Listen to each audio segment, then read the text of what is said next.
It's Wayne here. I don't know what week it is, but deep into Lockdown Film Club, and it's my turn to choose a film for us to watch this week. And before I start, I just want to let you know, slight change in format for me this week. I really struggle with the notepad lines on the screen, trying to read off them. So I've gone back to the old clipboard plus notes. So instead of staring vacantly at the screen, I will now be staring vacantly down at my notes. So that's something different, I suppose. I've also moved from the bedroom into the main living area, um, just because it was a bit. I had feedback that it was a bit gloomy in the bedroom. Um, don't say anything. And yeah, there was just weird sort of midgets flying around me, which I don't know what they were. When I turned around, they weren't there, but they were on the camera. As far as I can know, nothing like that in here. Um, the only bad point is I'm kind of against the whole shelf porn, but the only other room is the bathroom, so this is better than that. So here I am anyway, with my notes in the living room area room. It's not. I hesitate to call it a living room. It's not that. But anyway, the film. This week's film is Sidney Lumet's 1975 film Dog Day Afternoon, which I've chosen for two reasons. One, the weather. It's set on a very hot afternoon in Brooklyn in 1972. When I thought of Dog Day Afternoon, the weather was a lot nicer. But hopefully the heat wave will be back next week and we can all just sit around sweating in our underwear and watch Dog Day Afternoon. And the other reason is during Pride Month, we do try, us at Tapper Park Film Club, we do try to show at least a couple of films with that deal with LGBT issues. So that is why I've chosen it, and it may seem like an odd choice, but I think that's one of the reasons I like it so much. That when you think of Dog Day Afternoon, your first response is, "Oh yeah, Dog Day Afternoon. That's that film about the gay bank robber who robs a bank to pay for his transsexual lover's sex change operation." At least I don't. It's not the first thing I think of when I think of Dog Day Afternoon. Um, so that's just one of the reasons why I like it so much. The fact that one of the bank robbers is gay is just handled so matter of factly. You only find out halfway through the film. I mean, this is 1975. This film came out, and it's not treated as something sensational or shocking. It's just a fact, and yeah, I really like that about the film. Although Al Pacino did grow a moustache for the role originally, but they did one day of shooting with the moustache, and Sidney Lumet asked him to. I think, well, they both came to a mutual agreement that moustache should go.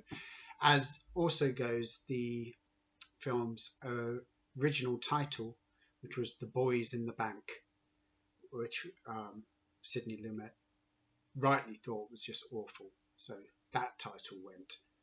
What does stay, though, I don't know if this is just a happy coincidence, Elton John's Amarina opens the film. And as far as I know, I'm not the world's biggest Elton John fan by any means, but as far as I know, he was still in the closet in 1975, but I may be wrong. But anyway, that's a bit of background. Um, so, Dog Day Afternoon, back to my notes. Based on a real Brooklyn bank robbery which took place in 1972, and there was a magazine article in an article in Life magazine that described one of the bank robbers as a dark, thin fellow with the broken-faced good looks of an Al Pacino or a Dustin Hoffman. So when casting the film, Sidney Lumet went straight to Al Pacino, who turned it down because he had just finished filming Godfather 2 the year before in 1974, and he was he said he was too depressed and exhausted to sort of throw himself into another heavy character. So then Sidney Lumet went to the other looky-likey. He went to Dustin Hoffman. And as soon as Al Pacino heard that Dustin Hoffman was considering the film, he suddenly wasn't quite so exhausted and depressed and decided he would do the film after all. Although apparently he did collapse halfway through filming and was hospitalized for exhaustion. Once Al Pacino was brought in, he suggested John Cazale, who he co-starred with in the Godfather films. And famously, this is John Cazale only made 5 films. There's a very good documentary about him. We'll probably share the link with this, I'm sure. The other films being Godfather Parts 1 and 2, The Conversation, The Deer Hunter, and Dog Day Afternoon. Dog Day Afternoon was the last film that came out in John Cazale's lifetime. He died of lung cancer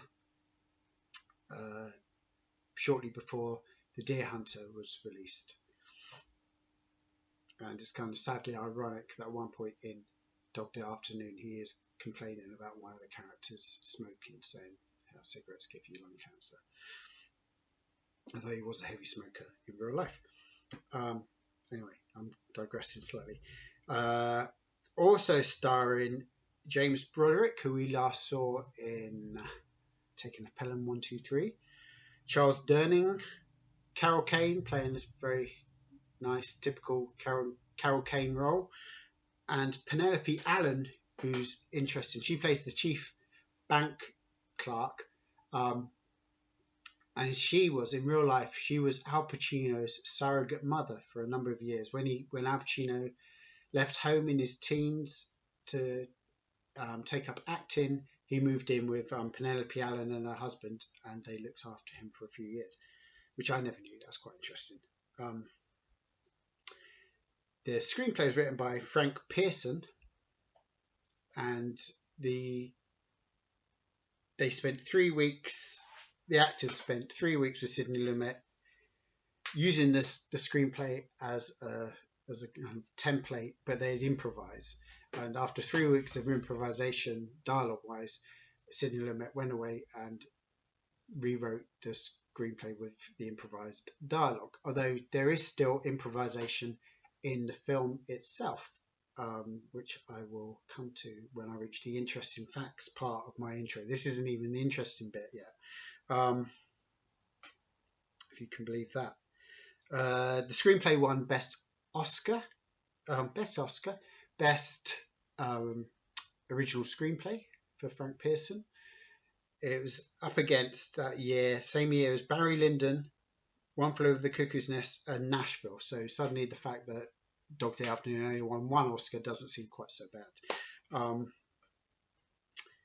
It was shot over 7 weeks, filmed in chronological order, on location in Brooklyn, and all the... This is where I get confused. All the bank, the barber shop,